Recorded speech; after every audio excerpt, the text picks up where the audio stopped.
Bonjour à toutes et à tous, vous ne savez pas comment faire pour économiser de l'argent quand vous achetez vos billets de train?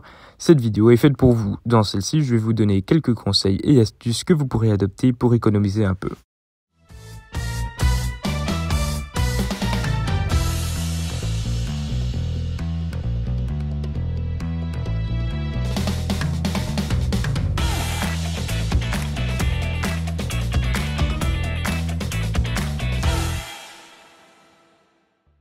Pour commencer, il y a une solution qui n'est pas forcément privilégiée par tout le monde, car les gens n'y pensent pas forcément. Celle-ci est d'emprunter les Ouigo.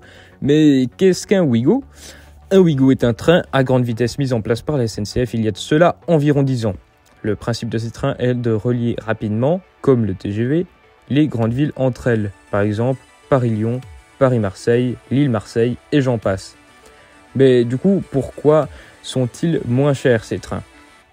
Ces trains sont moins chers car ils sont plus capacitaires.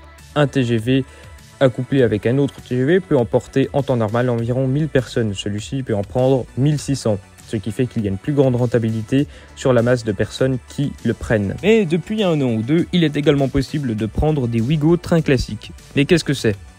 Ce sont comme les Ouigo à grande vitesse, mais qui circulent sur les lignes classiques, donc ils sont moins rapides. Ces liaisons sont en place entre Paris et Lyon et Paris et Nantes. Toutefois, de nouvelles liaisons sont à prévoir dans les années à venir. Nous allons maintenant rapidement voir quels sont les inconvénients et les avantages des Ouigo. Le Ouigo à grande vitesse, lui, dessert très peu de gares, ce qui fait qu'il est beaucoup plus rapide que le Ouigo train classique qui doit effectuer une plus grande desserte. Mais attention, un des slogans du Ouigo pourrait être « Si tu n'aimes pas avoir tes fesses à l'étroit, ne voyage pas avec moi ». En effet, les Ouigo ont un espace personnel très réduit dû au fait qu'ils doivent emporter beaucoup de monde. Donc, si vous avez peur des espaces exigus, je vous invite à emprunter d'autres moyens de transport ou au moins d'autres trains.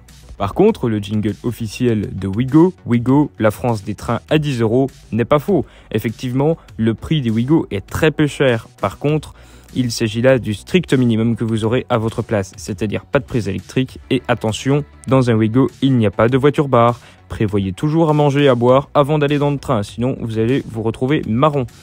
Mais par contre, vous pouvez toujours rajouter une prise électrique à votre billet, ou plutôt à votre siège, en ajoutant un supplément d'environ 3 € à votre billet. Maintenant que j'en ai fini avec les Ouigo, passons à la deuxième astuce. Celle-ci est d'éviter les lignes fréquentées. Si vous voulez vous rendre à Marseille, par exemple, ne prenez pas le TGV Paris-Gare de Lyon-Marseille à 17 h le vendredi soir. Déjà, il y a très peu de chances que vous obteniez une place et en plus, celle-ci sera à un prix exorbitant. Ce qui est conseillé dans ces cas-là est de prendre par exemple un Ouigo train classique de Paris à Lyon. Certes, le trajet dure longtemps, mais au moins ça n'est pas cher. Et ensuite, de Lyon, de prendre un TER qui vous emmènera jusqu'à Marseille. Passons maintenant à la troisième astuce. Pour celle-ci, reprenons un jingle qui n'est pas l'original et heureusement d'ailleurs. Celui-ci pourrait être par exemple « Fais attention à ce que la SNCF t'a vendu si tu ne veux pas te retrouver sur le cul » ou plutôt l'inverse. En effet, quand vous achetez vos billets de TGV sur le site de la SNCF, s'il y a marqué « Place assise selon disponibilité », ne prenez pas ce billet. Vous allez probablement vous retrouver debout à attendre pendant la durée de votre trajet devant une porte de sortie du TGV. Pourquoi ?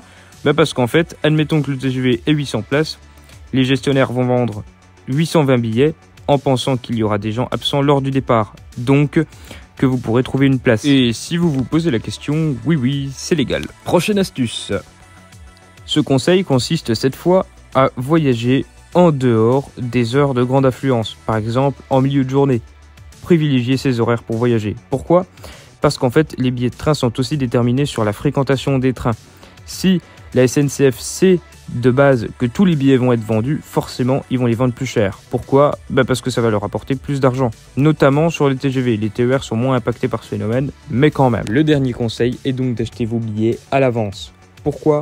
Parce qu'en fait, il ne faut pas les acheter dès qu'ils sont mis en vente, ils sont trop chers. Il ne faut pas les acheter juste avant le trajet, ils sont trop chers, il faut les acheter au milieu.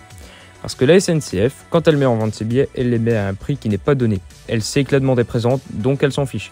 Au milieu, la demande se tasse. Donc, il y a moins de demandeurs, elle diminue les prix pour en attirer. Avant le trajet, la demande sera plus forte, donc elle peut réaugmenter les prix. Ça fonctionne exactement de la même manière que l'avion, c'est tout simple à comprendre. Merci d'avoir regardé cette vidéo, car c'est tout pour moi aujourd'hui. Je vous invite, si le contenu vous a plu, à liker et à commenter. Si vous n'êtes pas abonné, faites-le. Et puis moi je vous dis à la semaine prochaine pour une nouvelle vidéo. Allez, salut!